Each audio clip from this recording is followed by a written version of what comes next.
Welcome to another edition of the Energy Week podcast. I am your host, Ryan Ray, alongside the talented, more qualified, and supreme co-host of this show, Ellen Wald. Ellen, how's it going?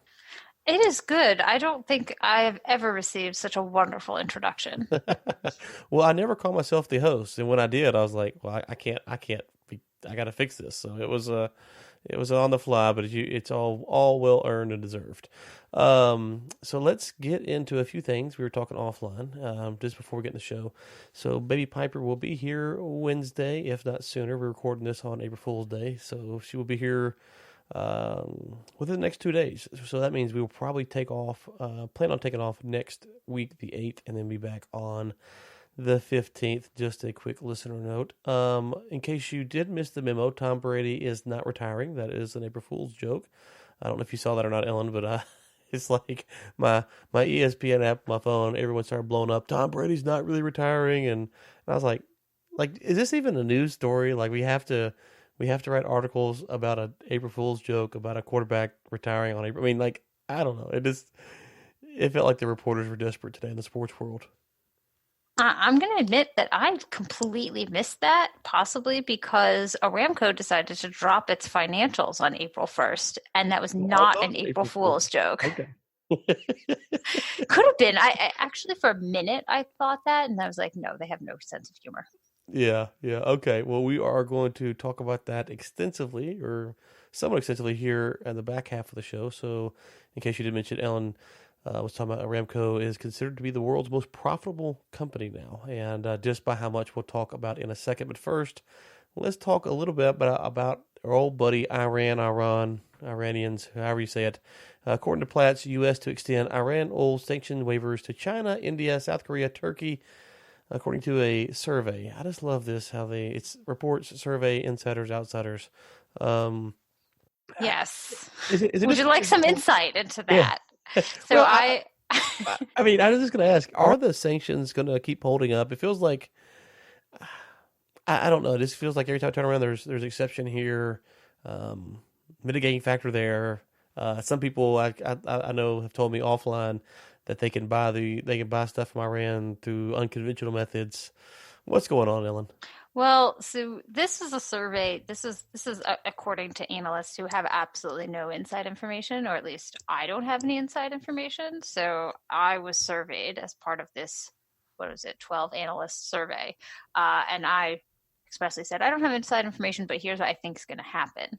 So I don't know if any of the other analysts have inside information, but my answers were based purely on what I think is going to happen, which is I really think that at this point, the Trump administration is not going to end the exemptions at this point. I know that apparently it's a big fight, and Bolton is saying, no, we've got to cut them. We've got to zero them out. And Pompeo is saying, whoa, hold on. Let's not shock the oil market.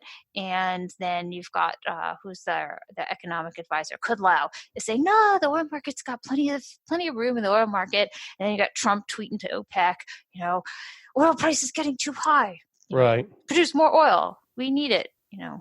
Success. I don't know, whatever he says. So you've definitely got a bunch of different opinions going on in the market, and at this point, I think that we're definitely looking at a continuation of at least some of the exemptions. Not all countries are actually using their exemptions. Greece and Italy and Taiwan haven't really imported anything, so we're really talking about China, South Korea, India, Japan, and Turkey. And their imports are pretty substantial. In fact, I have it on good authority that Tanker Trackers is going to come out with a pretty big number for Iranian exports in March. I'm not sure if I'm allowed to say that online, but or say that on this podcast because I haven't officially published it, but it's higher than their last month of 1.4 million barrels per day.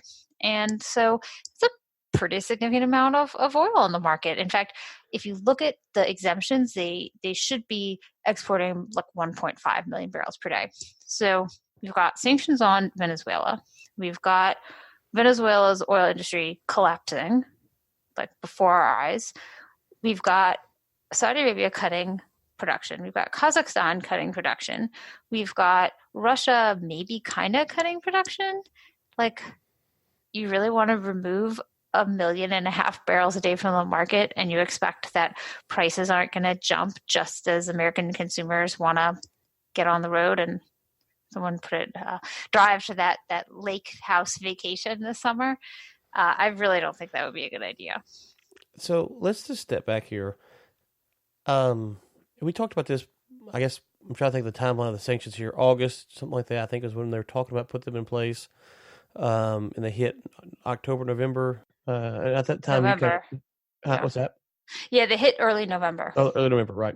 And at that time, you were theorizing that the market was kind of overreacting and a little bit of price inflation going on, and it looked like you were right to some degree because after the policy was rolled out, the price came down. But it doesn't feel like these sanctions have really been that effective, unless I'm missing something here. It just feels like it's been a lot of talk, not a lot of action, and I'm not a big sanction person in general, so I'm not saying ratchet up the warmongering talk. I'm just saying I don't really see what's been accomplished through this. Let's talk about what's been accomplished with the Iran sanctions. So we've definitely removed oil from the market.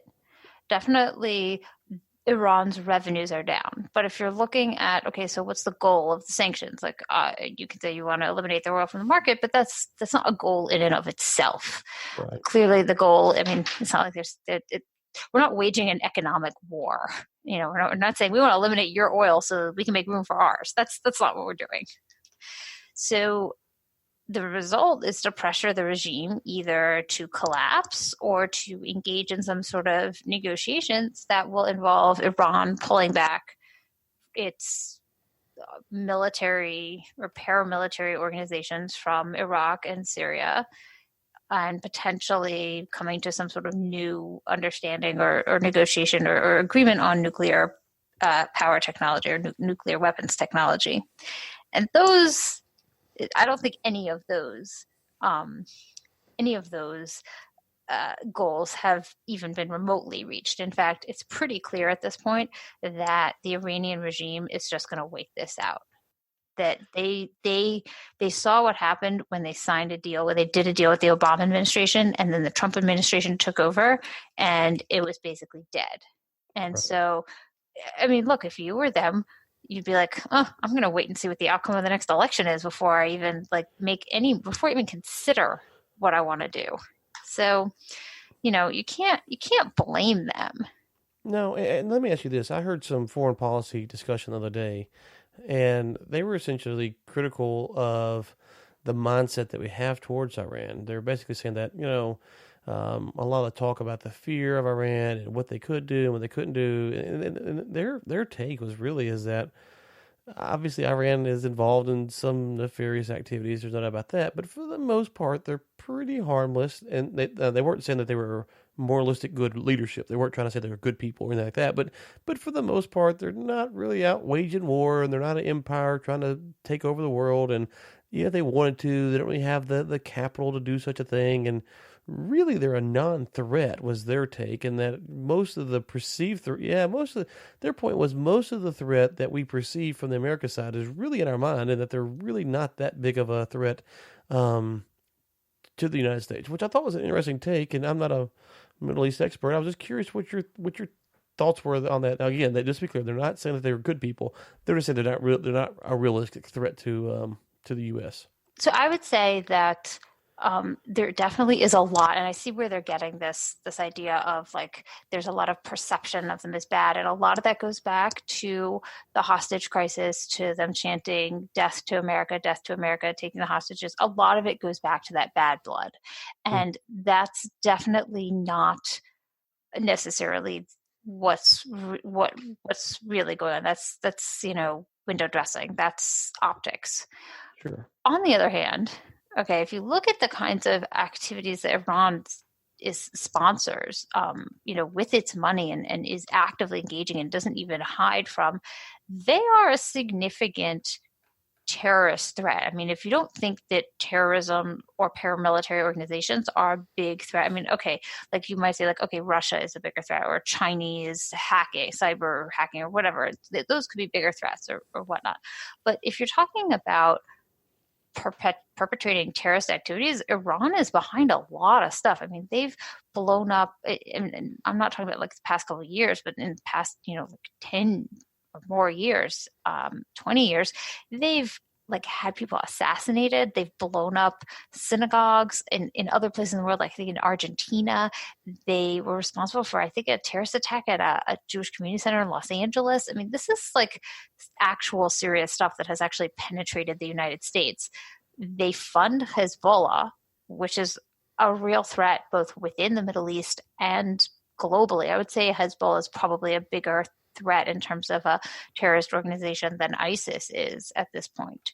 So I don't think they're a non-threat. I think it depends what the scale of what you're talking about and what kind of threats you see. But they're in Iraq, they're in Syria, and they're in Lebanon.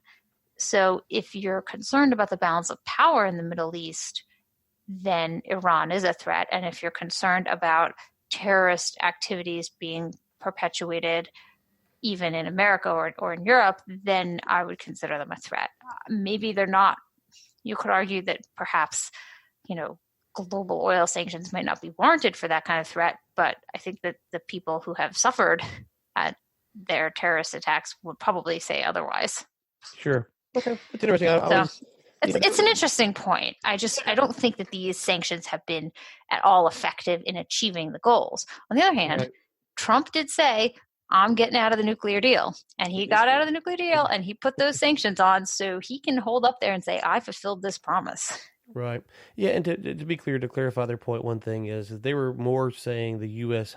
Mainland, that they're not a threat to the U.S. mainland. I don't think that their commentary was too much about how much, what exactly the long-term impact if you left Iran alone would be in the Middle East, but essentially that they're not a threat to the U.S. mainland. Obviously, I think there could be some terrorist stuff in there, but as you mentioned, but I think that if you look at them as a threat to the United States of America, they're really not. Now, obviously, I think you bring up something that says, well, depends on what you view the America's interests are, which is always the $1,000,000 question. What is America's interest around the world?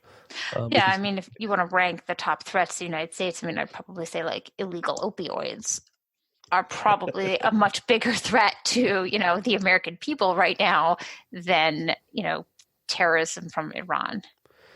Well, if you follow the president, you might think high gas prices are a big threat to the United States. According to President Trump, he seems to hit this very often. He tweeted on Thursday, March 28th, very important that OPEC increase the flow of oil. World markets are fragile. Price of oil getting too high. Thank you. Thank you. It's like, thanks. What does it feel to say? TIA, thanks in advance. Yeah, exactly. Yeah, exactly. Thanks in advance. Exactly. And so here we go. And I was talking to someone the other day about this, and I don't remember who it was. I'm trying to think. And I was criticizing his strategy on how he handles this. And now, but we have an analyst here who's essentially saying, Tom Kloza, who's essentially saying that he thinks that Trump is really more focused on the gas side of things, and that he's not really concerned about the oil prices. Obviously, there's a connection there, but for Trump's looking at the price of the pump, and he thinks that the price of the pump goes up too high, it will cause Trump to lose votes in 2020. I'm not a political strategist, but I would actually argue, I think if the price goes below 40, he has no chance of winning the re-election. So, $3 to $3.50 gas or whatever it is, I think he can win re-election. $35 oil, I think he's out of office in a landslide. So, do you think it's really as simple as? What do you think? We had a listener who wrote a review in a few weeks ago, said, "Hey, Trump's a big low oil advocate," and I've kind of kept that in the back of my mind, but. Every time he tweets this, and I say this, Ellen, final thing, I've heard some people here locally who are starting to get frustrated with him saying this. Some folks who aren't, writing articles or commenting, just regular industry workers who are getting frustrated with this continued rhetoric about lowering the oil prices because they look at it as potentially costing them a job. Yeah, and I guess I would urge them to just be like, don't take it personally, because if you look actually at the sort of so-called Trump effect on oil prices, it's actually quite ephemeral, I guess I would say. He can cause the price to go down slightly, like for the day. He can cause like the opposite of a spike, but it comes right back up because people, I think what happens is he tweets something and the traders are reacting to the idea that they think prices will go down, so they sell, to like, so, or they short it, and so I think it's like a self-fulfilling prophecy. I think it's more of just like a market manipulation thing. So I can understand why they feel like he's not on their side, and I definitely get that feeling. And I guess I would say don't take it personally. I don't think there's really a chance of oil prices going back down to the 40s at this point. I mean, everyone wants, is asking that question. I do think, though, that if oil prices shot up, like if WTI is up today, I think it's traded just over 60. If WTI shoots up to like $70 a barrel, at that point, I think consumers are going to start to get antsy. So what he really should be saying is like, we want stable oil prices. Stable would be better. Stable in the 60s, 60, I would say, like 58 to 62, range would be really great, especially in the summer when gasoline prices tend to be higher anyway. But, so I totally get that it's very frustrating when it seems like he just wants low oil prices. Really the best thing, and I think that OPEC actually agrees, is they want stable prices. And that's really what he'd like. And particularly, though, stable or gasoline prices that don't rise too much as people are going on the road for summer vacation. Now, one of the other interesting things, and you can tell me if I'm wrong here, is I'm kind of thinking about this idea that low oil prices could possibly kind of stave off a recession, in that it can kind of push China to keep buying oil and other people to keep buying oil and kind of stave it off a bit. I do think that suddenly like massively higher oil prices would definitely plunge us into a recession. So really it's like a Goldilocks spot. It's funny. Back in, oh gosh, I had to look at it. It was, I think, it might have been in Bush's second term or Obama's first. I had to go back and look at the recessions. Anyways, we in the oil and gas industry were doing really good because prices were actually pretty decent, pretty high. And the rest of the country was suffering. And maybe it happened twice, once in Bush and once in Obama. I can't remember. And I remember Obama one time, I think he took credit for it or something. I can't remember. Only comment I'd say, Ellen, is that you've got two things. You have what Trump's saying and what the reality is. And so even if he's not really influencing the market, when you take credit for it, and if the market moves the wrong direction, then I think people will take that personally. It's one thing, if you're kind of being funny, you're making fun of other politicians, but when you can't feed your family, people will turn against you pretty quickly. And so that would be my thing, is that I'm with you. I don't think the market's going to go down. But to me, he's playing with fire by continuously pushing this. Because if the prices do go down, everyone's going to blame him because he's the one taking the credit. And that's the problem when you have kind of his mindset of, you kind of go all in and there's no real nuance or no real balance, is that if it goes great, you get a lot of credit. But if it goes bad, it's going to be hard to shuck the responsibility for this one. And so I'm with you. The voters shouldn't necessarily take it personally if they're Trump supporters, and they shouldn't necessarily feel abandoned. First off, I'm not even sure how much of all the whole market he understands, but presuming he understands a lot, give the benefit of the doubt, I wouldn't take it personally either as a Trump voter. But that being said, if the prices do go down, I think he is going to have a tough pill to swallow. With that being said, the only thing that gives him hope is that we covered a story on the Texas Oil and Gas podcast this morning where Beto O'Rourke is in trouble because apparently he signed a no fossil fuel donation pledge. Oh God, he's in Texas. Yeah, and so he took some money, and so now they're trying to reject him. And so the only thing is that the candidates that Trump's running against in 2020 are so anti-oil and gas that it might not hurt him that bad. But yeah, that's it was a hoot listening to that story this morning. So oh boy, I know it.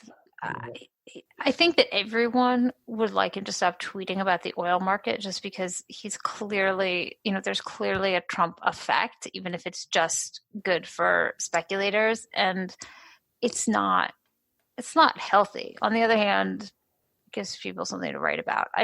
I wonder if we're going to get to a point though, if it does go up another couple of dollars, if we do get to a point where he starts, saying things about Saudi Arabia, and then you're going to have the Saudis be like, sorry, no can do this time, Right. and that he might get, it might become intractable, and that could be bad for Right. everyone. Right.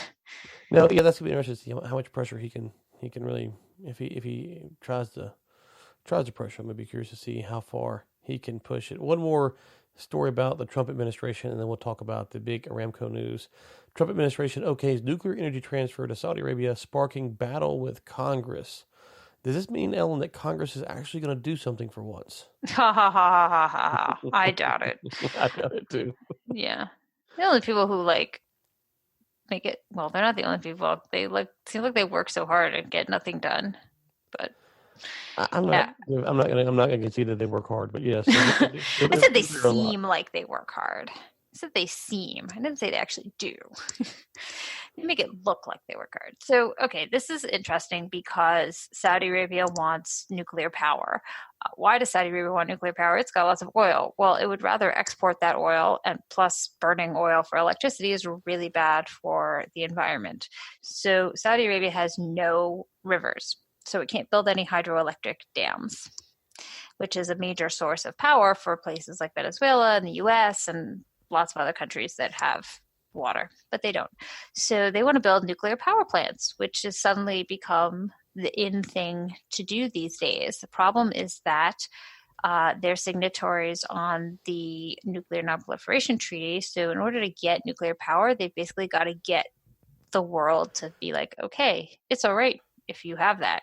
And not unreasonably, countries are concerned about Saudi Arabia having nuclear power. I mean, Iran said, we want to build nuclear plants, but they were very clearly enriching uranium for weapons grade. And I'm not a physicist, so I'm not going to get into or even try to explain the issues, but apparently it has to do with if you enrich it to above a certain extent, then you have to enrich it to a high level in order to actually use it in a weapon. Whereas if you were just going to put it in a power plant, then you don't need nearly as much. And it's much more minimally enriched. And that kind of enriching is pretty easy to tell if someone's doing it. It was pretty obvious that Iran was doing it for nuclear weapons. So Saudi Arabia doesn't seem to want nuclear weapons, or probably, honestly, between us, if they wanted them, they'd be better off buying them from Pakistan. So they're not going to make nuclear weapons. They just don't have the ability to do that. But they do want nuclear power plants. And so this says that the Trump administration, aka our friend Rick Perry, basically gave authorization to share some information with the Saudis. And Congress is upset. But if you look in the nitty-gritty details of this instead of just the headline, it says, so the kingdom is currently reviewing bids from international companies to build 2 nuclear reactors. Westinghouse is leading the U.S. consortium competing for a contract against companies from China, France, Russia, and South Korea. So unless we want, Saudi Arabia is going to build these plants. If we want them to use our technology, then we've got to get it on the bidding process. If we want to let China and Russia do it, then that's fine. But U.S. energy companies need a particular authorization in order to share very basic, non-public information as part of this bidding process. So some insiders said basically this is much more just information and consulting to be able to make a decision, not anything that's at all sensitive that they could use at all to try to even make their own nuclear power. It's like a routine thing that the government has to authorize in order to go and share this information. But clearly, I don't know, here's this tweet from Elizabeth Warren saying the last thing we should do is be giving Saudi Arabia the tools to make a nuclear bomb. The fact is, we're not. Well, we all know that Elizabeth Warren is the brainchild of the Democratic Party, so Oh boy. Yeah. Anyway, yeah. Anyways, I was telling you offline. I had some thoughts on this piece just from a different perspective. I was down in South Africa a couple weeks ago, and while I was down there, a couple times they had some load shedding and some blackouts and whatnot. And the people I was visiting with expressed their frustration because of how hard it is to do nuclear, um, not just in South Africa, but just in general outside of the United States. And their point was essentially that we have a monopoly on it and we won't let anybody else do it. And then there's also the exportation. Either I don't know. I'm not sure exactly if they're saying in reality, in the sense of it's a 1-to-1, or practically of our safety standards. So not only do you have our we have to kind of give your blessing, but we also there's these certain standards that aren't necessarily applicable everywhere, and they're very high. And they're very costly in the U.S. Imagine what they are in somewhere like South Africa. And it was just an interesting discussion because there's a nation right there, and I don't know. I'm curious. That's what I'm getting to, I guess, with Saudi Arabia. Do they suffer from a lot of blackouts and load shedding and stuff like they do in South Africa? Because if so, seems like a no-brainer to fix those type of problems. So they definitely do have blackouts, particularly in areas that are more far flung and Hmm. not well connected to the grid. Like I don't think you definitely don't. Well, okay, hold on. I was about to say you definitely don't see blackouts in Riyadh, but that's not necessarily true because I remember reading a year or so ago at when Ramadan happens in the summer, and that's Saudi Arabia's highest load in terms of air conditioning use, and they use the most power. Everyone, so like Ramadan happens, and then at the end when it gets dark, like everyone has these like parties and they eat, and a lot of people watch TV. And so there's just a lot of electricity being used at very specific, like all at the same time. And it wasn't unusual, at least several, a year or two ago, to have blackouts during this period because everyone is like just using the power all at the same time. So they do definitely experience these kinds of issues, even in major cities. I don't think it's quite as bad as like places like India, where it's a regular thing, but it's definitely certain times of year tend to overload the grid. Okay. All right. Let's get now to the news of the day, I guess you would say. News of the news of the first quarter of 2019 for sure. Saudi Aramco is the world's most profitable company, and if you're wondering how much more they are compared to some other ones that you might know. So this is according to CNN Business. By comparison, Apple, the world's most profitable company, I guess the formerly most profitable company, made 59.4 billion. Exxon made 20.8 billion. Royal Dutch Shell made 23.4 billion. So I'm doing that in my head. That's 60. That's 80. That's 100. Aramco had revenue of 355.9 billion and 48.8 billion of cash on the books. Aramco, you need to sponsor this podcast, dudes. Yeah, I'm trying. Yeah, Aramco, you want to sponsor this podcast? Yeah, this is it's a rounding area. You can afford it, guys. Guys in the I have some buddies out in the PR office. Yeah, I mean, so you just take that, what I say it was 48.8 billion. Just send that point 0.8 billion over here, and we'll get you guys set up. How did this happen, Ellen? How did this happen? Well, apparently, okay, the lifting price for that they lift barrels of oil cost them $2.80 Well, to produce a barrel of oil. So there you go. so let me ask you this. So you obviously, we haven't talked about the book in a while, but you wrote a book called Saudi Inc., Saudi the Inc. Arabian Talking about, Kingdom's pursuit of profit and power. yeah, okay. So when you were penning that wonderful masterpiece, did you expect to see a day where the profits were revealed and they were actually this high? one of the things that I tried to do during some of the early stages of writing was to actually figure out how much Aramco was worth. And a lot of that has to do with how much they make in terms of per barrel. And I think that I didn't quite, I was pretty sure that they were the most profitable company in the world. The question was really just how much. And I don't think I thought it was this profitable, because it's not just how much money they make on their oil. I mean, it's everything. And they make a lot of money. And they're about to get into trading, which is going to just increase their.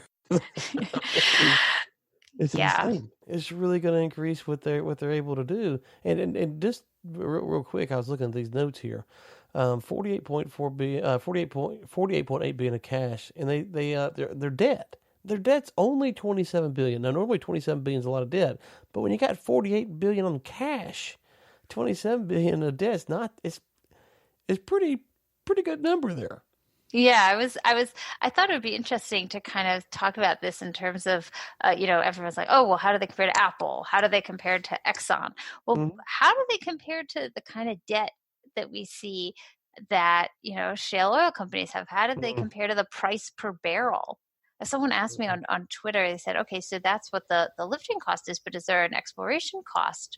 Or is everything all just set up in Aramco and they just go? And the truth is that they're still discovering more oil, not really significant finds, but they're still exploring. And I wasn't really sure what their exploration costs are and how much of a component of the price or the cost to produce a barrel of oil in, say the Permian, how much of that is lifting versus how much is exploration and so on and so forth. Yeah, and I guess one thing, and make sure we're being clear here, it wouldn't be fair to compare them to a Pioneer or Apache. You'd probably have to compare them more to an ExxonMobil, someone that's as diverse as they are, because there is certain advantages you can do when you have the capacity to do all of the services. Whereas if you're kind of pigeonholed, like a E&P company here in the state is, I would imagine, the comparison there is gonna be a little bit tougher. But I could be wrong, but I think it'd be easier to compare it to Exxon or Shell. Yeah. Didn't there was this whole hullabaloo when someone from Exxon was like, "Oh yeah, our cost is $15 a barrel," and then I was like, "Whoa, hold on a minute there. It's not really $15 a barrel." But so, Right. what do you think it is? Well, I'm sitting here thinking, because I met some folks, and I think I've told you the story, but if not, I'll tell you now. I met some folks probably 5 or 6 years ago from Aramco, and at a conference we had dinner, and it was nice, and just got to talk about Aramco and stuff like that. And one of the things they told me was, if they find oil, or if they're going to drill oil in a certain area and there's a village there, they just relocate the whole village. And I don't know how you're calculating that cost, because I mean, Exxon is, Village relocation costs. yeah, And we had to provide everyone with a new Jeep and with an apartment. It's like when China is like, "Oh, I'm sorry, we're going to relocate your entire city to this one over there." right. Yeah, I mean, I'm curious, is Aramco the one that's paying that relocation fee, or is the state covering it, because the state, I guess, I would assume they own the minerals. So, but to your point about Exxon, when Exxon's running their costs, if their margins are really high on the refining side, per se, but they're really tight on the drilling side, I'd imagine they could probably finagle with the numbers there to make everything look a lot better, because they're making money at other parts along the process. Yeah, I mean, I wonder. I would assume that Aramco pays those costs just because it's probably easier for them just to pay those costs. Right. And But the but prince would have to, from what I understand, the prince would actually have to endorse the relocation or whatever. yeah, I guess I didn't think of That's just that. what they said. I don't know. Yeah. Well, no, that's interesting, because that's something that, I mean, how often does Exxon face that kind of thing? Someone Right. doesn't want them to drill on land that they own. Well, that's it. Right. But at the Right. same time, they don't have to deal with the kind of regulations that, I mean, Aramco essentially self-regulates. and they do it because they feel it's good for them. But it's not like the government is saying, or they could, the government is having an open comment on new regulations for fracking. Yeah, that's probably makes it a little bit more cost effective if you're self-reporting to yourself on your safety records. Yeah. I I mean, imagine they that's have it. that's also to say Aramco has a very, very good safety record, but there's a difference between self-regulating and having to deal with the government. That there's a very big difference there. And Aramco would be happy to go more in depth for that $0.8 billion. Just make the check payable to cash, and we will get you on here to talk about that every week if you like. You can talk about all your excellent safety record. One of the things I thought was interesting as I was reading the prospectus, though, is that one of the concerns is apparently this, and this is Aramco's bond prospectus, is that they're concerned about a problem finding qualified oil and gas workers in for the company, that this is a concern going forward, particularly because they had a bunch of people retire. I think Aramco has a mandatory retirement age of like 60. So I think maybe like executives could probably stay on, but basically like you got to retire, and so they had a lot of retirements, and they're not filling those positions, or they're having a hard time finding qualified people, either people in Saudi Arabia, Saudis, or people who want to move there and work for the company. And it's not surprising why they might find it difficult to attract people to want to move there. It's not necessarily the easiest place to live. I think I've talked to a lot of people who live there, even many Americans who actually grew up there, and they have wonderful memories and things, but it's not necessarily your typical childhood.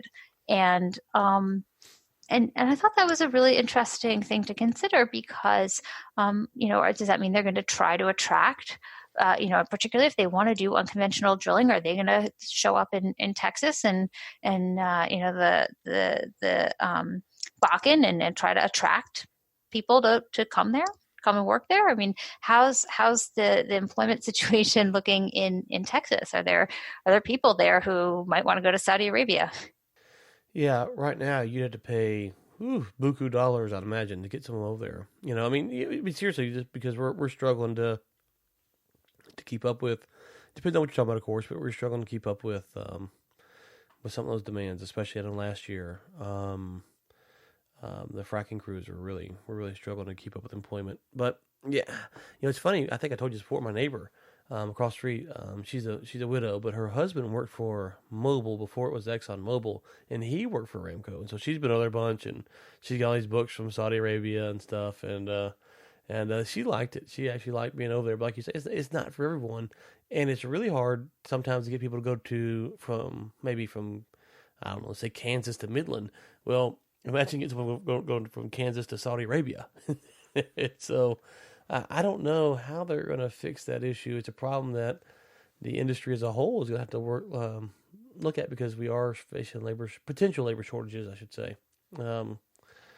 here in the States. Of course, I think sometimes it's a little bit overhyped, but it is potential. So let me ask you this: the IPO, all this stuff, we got the bond stuff coming up.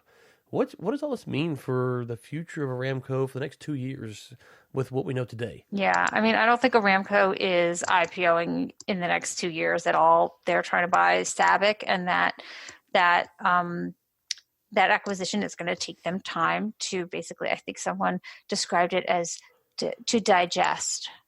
They were talking about in terms of eating it. Aramco is eating SABIC, and it's going to take them a while to fully ingest and digest that acquisition. And I think that's going to hold off on an IPO. There are a lot of interesting details, though, about the way that deal was structured in terms of we know for a fact that part of that deal was designed as a way to basically funnel money to the PIF and to use Aramco's good standing to raise money. And so this bond prospectus is issued as a way to raise money to pay for some of that acquisition. Now, we know based on Aramco's free cash that they wouldn't have any trouble buying that company for $60 billion. They've got more than half of that sitting around in free cash. So right now. So, but they are going to raise money, but it's structured in a way that if the PIF decides they're supposed to like pay over a number of years. So the PIF is not, Saudi Public Investment Fund isn't going to get all that cash at once. But what if the PIF is like, oh, our investments are doing really poorly. We're not getting any returns. We need more money. They can call in money from this sale for Aramco early. But if they do, they get less money. So there's all sorts of like weird things that are part of this. And so in terms of an IPO, there's still a lot of questions that we haven't had answered by this, but we do know a lot more. And we do know that Aramco is very profitable, that the outlook is good. There are definitely risks, particularly associated with the fact that it's associated with the Kingdom of Saudi Arabia and all that entails. And at this point, the current leadership there is really sticking its thumb into the market and into what's going on with the company, and you never know when they might decide they want to raise the dividend that they're getting, and that can impact how the company does. I think in terms of evaluation, though, if you're going to say that Apple and Microsoft are worth nearly $2 trillion, then Apple and Microsoft could each be worth near $1 trillion, then you can't value Aramco at under one. I don't know. It's somewhere between 1 and 2 trillion. I'm not going to, I know I was actually asked on the radio this morning, and apparently Javier Blas thinks it's $1.2 trillion. I would say we don't have enough information to make that assessment. I'd probably say, I'd guess it's probably more than 1.2 trillion, but under 2 trillion at this point. That's a lot of money. It is a lot of money. It's a huge amount of money. And if the price of oil goes up, it'll be even more. So, I mean, like if you just look at their financial, if you look at their revenue, 2016, 2017, 2018, 2016, their revenue was 135 billion. In 2018, it's 356 billion. And 2016 was a bad year for oil prices, but we're still like, Brent is not even at 70. Yeah, it's 69, I think, right now. Yeah, and I mean, in 2000, it was over 70 for a bit of 2018, but like 5 years ago, it was over 80. It was triple digits. Imagine how much money they were raking in then.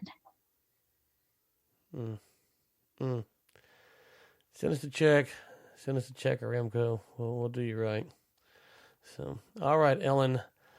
Well, that was, I think, a shock to a lot of people. I certainly had no idea they had that kind of money. I mean, I knew they were obviously way up there, but I didn't know they were going to blow past everyone like that. I count me as one of the ones who would have guessed it would have been that substantial. So, for what that's worth. Okay, Ellen, let's see here. We have a 2-week break coming up. So where will you be over the next 2 weeks? Let's see. I'm going to be on NPR. It's probably on Monday's Marketplace, talking about Aramco, of course. And I'm probably going to be in Bloomberg opinion section in the next couple of days, giving my 2 cents on what I think the Trump administration should do with the Iranian oil sanctions. And I guess you guys kind of got a preview of that today. So if you don't want to check that out, you heard it here first. Okay. And Text One Guys podcast will be this week. And then I will be off obviously next week as well. Ellen, they need to follow you on Twitter though, in case something breaks and you're covering that. So where can they find you? Oh yeah. At Energized Economy. That's ENERGZD Economy.